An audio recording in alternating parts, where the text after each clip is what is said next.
اللہ تعالیٰ نے یہ فرمایا ہے کہ بنی اسرائیل کو ایک حکم یہ بھی تھا کہ یہ جب بیت المقدس میں جائیں تو سجدے کی حالت میں جائیں، لیکن ان میں سے بہت سارے نافرمان ایسے تھے کہ وہ اپنی سرین کو گھسیٹتے ہوئے ایسے جا رہے تھے۔ حکم ہوا تو سجدہ کر کے جائیں، لیکن وہ مذاق کے طور پر سرین اپنی گھسیٹتے ہوئے اس طرح سے بیت المقدس میں جانے لگے۔ ایک نافرمانی یہ کیا انہوں نے، اور پھر اللہ نے فرمایا تھا ہفتے کے دن شکار نہ کرنا، سنیچر کے دن شکار کرنا ان کے لیے حرام تھا۔ تو یہ بنی اسرائیل کیا کرتے تھے، جمعہ کے دن جال لگا کے آتے تھے مچھلیوں کا، اور اتوار کو جا کر کے لے کے آتے تھے۔ کہتے ہم سنیچر کو شکار نہیں کیے، جمعہ کو جال لگائے تھے، اتوار کو لے کے آئے، پھر مچھلیاں کون سے دن پھنسی تھی۔ تو اس طرح ہیلے بہانے کس کے لیے کرتے ہیں؟ اللہ کے لیے۔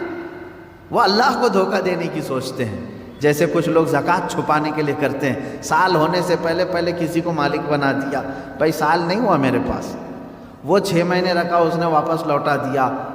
تو یہ بنی اسرائیل کی وہی حرکتیں ہیں میرے عزیزو، اللہ کا عذاب آئے گا ان چیزوں پر۔ تم ایک دوسرے کو چھپا سکتے ہو بہت ساری باتیں، لیکن اللہ رب العزت سے کوئی چیز نہیں چھپے گی، تمہارے دلوں کے حالات سے وہ باخبر ہے۔ اور اللہ نے فرمایا ہم نے ان سے گاڑا عہد لیا تھا کہ یہ چیزیں نہیں کرو گے، پھر بھی انہوں نے کیا۔ فَبِمَا نَقْضِهِمْ مِيثَاقَهُمْ، اللہ فرماتا ہے تو ان کی کیسی بدعہدیوں کے سبب ہم نے ان پر لعنت کی ہے۔ یعنی وعدہ خلافی کرتے تھے یہ بنی اسرائیل یہودی، توبہ کرتے تھے اللہ آئندہ سے ایسا کبھی نہیں کریں گے، بچڑے کی پوجا میں لگ گئے۔ فرعون سے تو نجات دے دے ہم سب چھوڑ دیں گے، اللہ نے نجات دی، پھر وہی کرنے لگے۔ اور پھر اللہ تبارک و تعالیٰ نے ان سے فرمایا تھا کہ تم سجدہ کر کے جاؤ گے بیت المقدس میں، یہ جان بوجھ کر کے انہوں نے اپنی پیچھے والا حصہ گھسیٹتے ہوئے زمین پر اندر گئے، اور کہنے کا حکم تھا ان کو حتۃ نغفر لکم، مغفرت ہو اے اللہ۔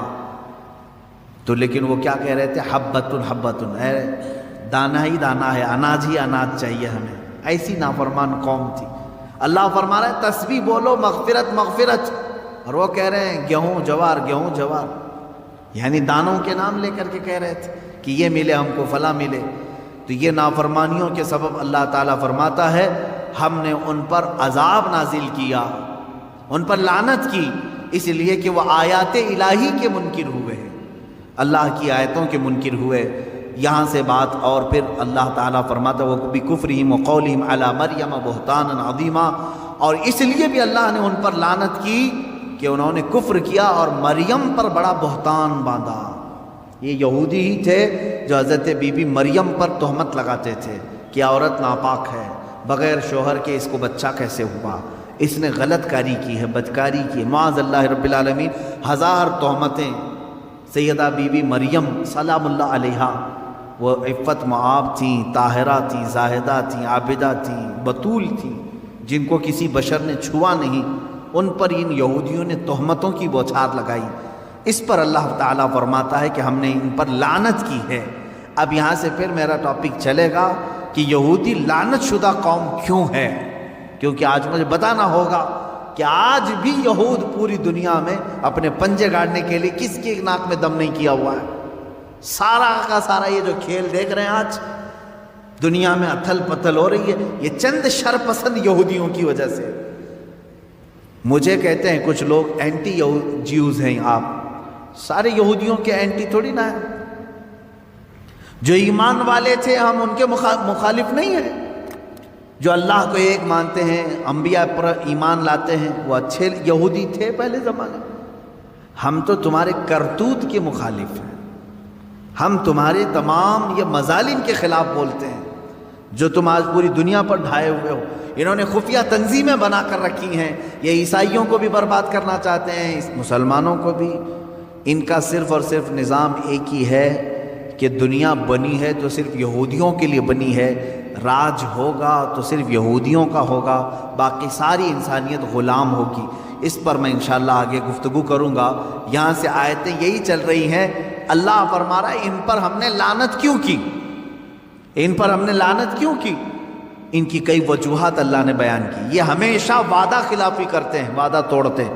اب اندازہ کرو یہودی جو اللہ سے کیا ہوا وعدہ توڑ سکتے ہیں تو تمہارے سے کیا ہوا وعدہ کیسے نہیں توڑیں گے؟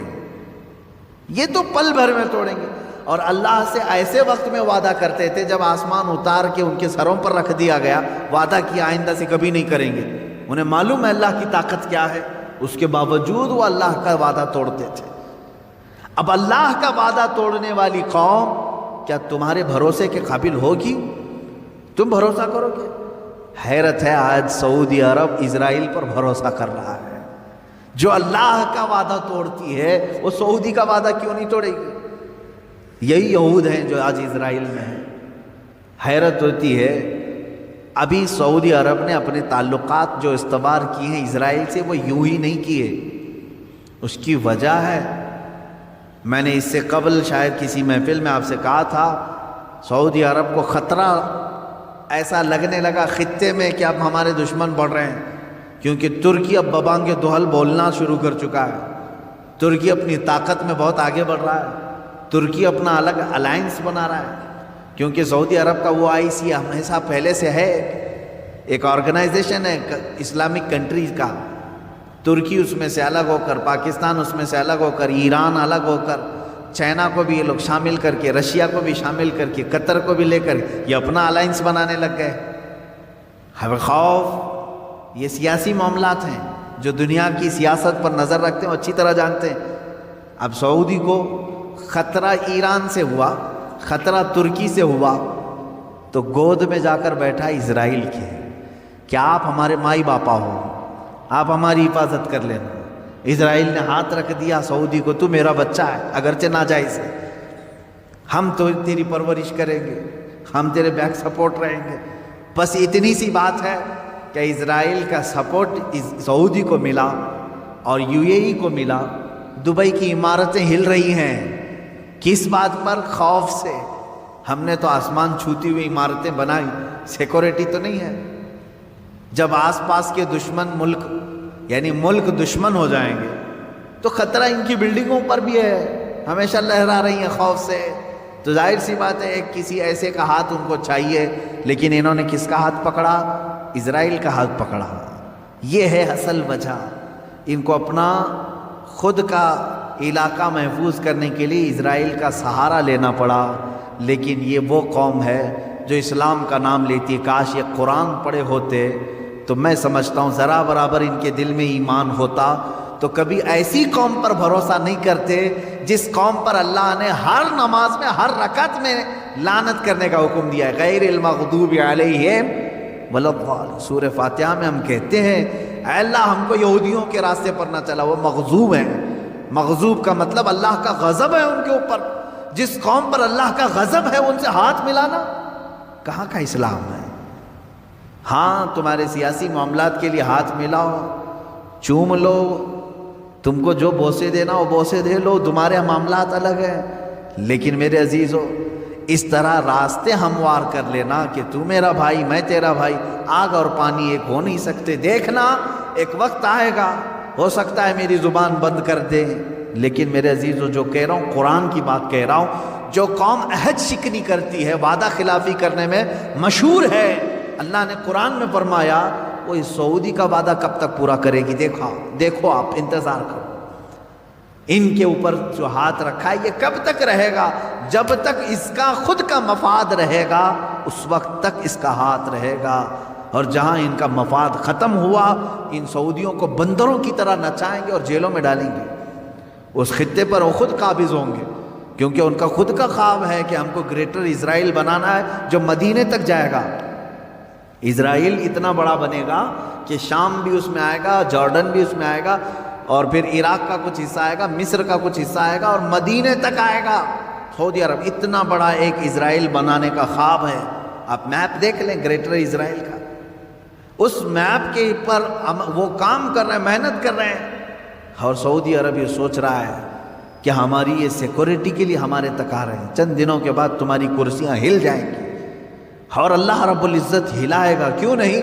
اس لیے کہ پوری امت مسلمہ کے ساتھ تم نے دھوکہ کیا ہے۔ خادم الحرمین شریفین کہہ کر کے، یہ جن کے بارے میں اقبال نے بہت پہلے کہا تھا، یہی وہ شیخ حرم ہے جو چرا کے بیچ کھاتا ہے، گلی میں بو زر دلق اویس و چادر زہرا۔ یہ اقبال کا قول ہے۔ یہاں جتنی مقدسات تھی ان کو بیچ کر کھانے کے لیے بیٹھا ہوا شیخ حرم ہے یہ۔ در حقیقت یہ نہ خادم الحرمین ہے، نہ خادم الاسلام ہے، نہ خادم المسلمین ہے، یہ تو صرف خادم الیہود ہے۔ خادم الیہود ہے، وہ جو کہے اس پر عمل۔ اب یہاں سے قرآن کی آیتیں اسی پر چلیں گی۔ اللہ نے اگر زندگی باقی رہی تو اس پر میں گفتگو کروں گا کہ یہ لعنت شدہ قوم کیوں ہے، کن حرکتوں کی وجہ سے اللہ نے ان کو قیامت تک ملعون کہا ہے۔ یہ لعنت ہوتی رہے گی ان پر۔ اللہ رب العزت اس قوم کی نحوستوں سے ہمیں بچا ہے، اور اس کی تمام تر دراندازیاں جو اسلام اور مسلمانوں کے لیے ہو رہی ہیں، مولا تعالیٰ اسلام اور سنیت کو ان کی دراندازیوں سے محفوظ رکھے۔ خلاق العالمین یہود و نصارہ کی تمام برے منصوبوں کو تو خاک میں ملا دے، اسلام و سنیت کا بول بالا فرما دے۔